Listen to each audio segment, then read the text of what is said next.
नमस्कार, मैं हूं आपका दोस्त आसिफ सिद्दीकी और आज आपके सामने हाजिर हूं एक नया विषय लेकर, एक नई खबर लेकर। जी हां, आपने अक्सर देखा होगा कि किसी महापुरुष की समाधि बनाई जाती है, किसी पीर की मज़ार बनाई जाती है, दरगाह बनाई जाती है, लेकिन हम आपको आज एक ऐसी समाधि से रूबरू कर रहे हैं जिसकी आपने कल्पना भी नहीं की होगी। जी हाँ, हम खड़े हैं इस समय खंडवा में रवि जायसवाल जी के मकान में। रवि जायसवाल जी खंडवा में एक माने हुए व्यापारी हैं। उनके घर में एक समाधि बनी हुई है जो इस समय कौतूहल का विषय बनी हुई है। जी हाँ, ये समाधि उनके पालतू कुत्ते की है। पिछले वर्ष उसका देहांत हो गया था। 17 साल वो इस परिवार का सदस्य रहा है।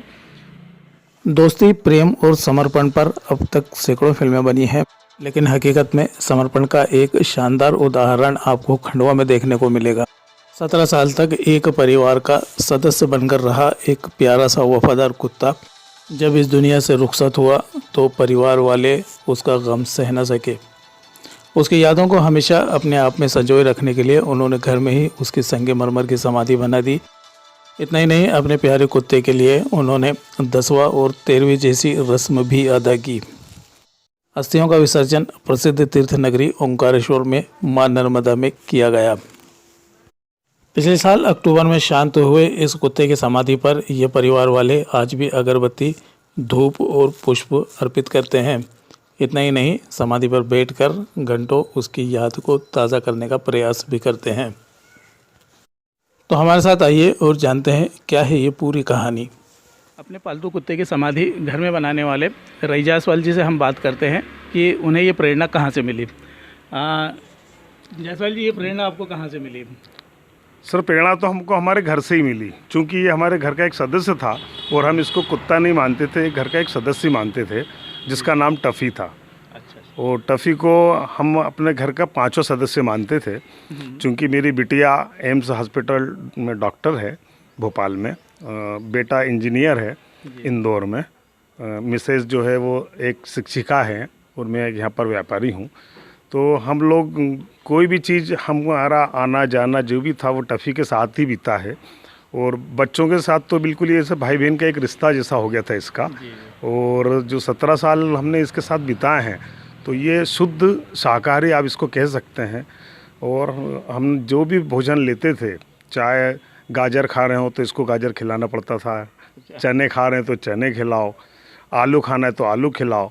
इस तरह से जो भी सीजन के चीज़ें रहती हैं, तरबूज, अंगूर और जितने भी फल फ्रूट थे, बाकायदा चाव से के साथ खाता था। जी। तो समाधि बनाने की प्रेरणा आपको कहाँ से मिली? समाधि वगैरह हम लोगों को चारों को ही ऐसा लगा कि हम अपने टफ़ी को हमसे दूर नहीं कर सकते। और दूर नहीं कर सकते तो बच्चे लोगों को भी कहना था कि पापा क्यों ना अपन इसके ही घर पर ही वो करें, ताकि अपनी यादी भी बने रहें और ये अपने पास भी रहे। तो बच्चों और हम लोगों के साथ एक बैठने ये चीज़ हुई कि चलो आप अपन यही कर लेते हैं। अच्छा, आप रोज़ पुष्प अर्पित करते हैं, लोबान लगाते हैं, दिया जलाते हैं, अगरबत्ती जलाते हैं, तो ये आपके मन में क्यों आया कि ये सब चीज़ें भी इसके साथ में करनी चाहिए? क्योंकि हम लोगों ने, आपको आश्चर्य होगा कि जैसे मनुष्य लोग अपन पहला, तीसरा और 10वां और 13वां करते हैं, उसी तरह हमने भी इसका वही करा है।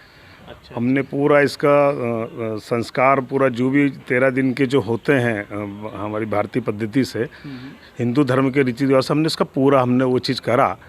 और ओंकारेश्वर मेरा बेटा गया और वहाँ पर उनने बाकायदा 10वें में उसके बाल तक दिए। और पिंड दान हम लोग करते हैं, पिंड की पूजा वगैरह बाकायदा पंडित से रूबरू उसने पूजा करके ओंकारेश्वर में नहा धो के और फिर यहाँ पर वो आया।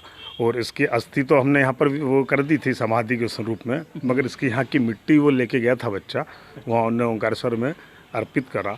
उसके बाद बच्चों का था कि पापा इसके अपन जो समाधि बनाएंगे वो संगमरमर की बनाएंगे। फिर हमने उसकी वो चीज़ 13वें दिन बाद मिस्त्री को बुला के हमने इसको संगमरमर की समाधि में रूप करा। और आज हमारा टफ़ी हमारे पास ही है, हमको बुला रहा है। जैसे देखिए कितनी अच्छी बात है, आज दुनिया भर में जहाँ पर लोग इंसानों को मारने में ज़रा नहीं चूकते हैं, अमानवीयता फैली हुई है, वहीं पर एक परिवार ऐसा है जो अपने पालतू कुत्ते को लेकर आज भी उतना ही संवेदनशील है जितना उसके जीवित रहते हुए हुआ करता था। इन्होंने एक समाधि बनाई है घर में। ये रवि जायसवाल जी थे खंडवा के। आपको हमारी ये खबर कैसे लगी हमें कमेंट बॉक्स में लिखकर ज़रूर बताएं। खबर को लाइक करें और अगर आपने चैनल को सब्सक्राइब नहीं किया है तो प्लीज़ एक बार चैनल को सब्सक्राइब करें और इसी तरह की बेहतरीन खबरें आपको देखने को मिलती रहेंगी। तो न्यूज़ गैलेक्सी में आज इतना ही। हम आपसे अगली बार फिर मुलाकात करेंगे। नमस्कार।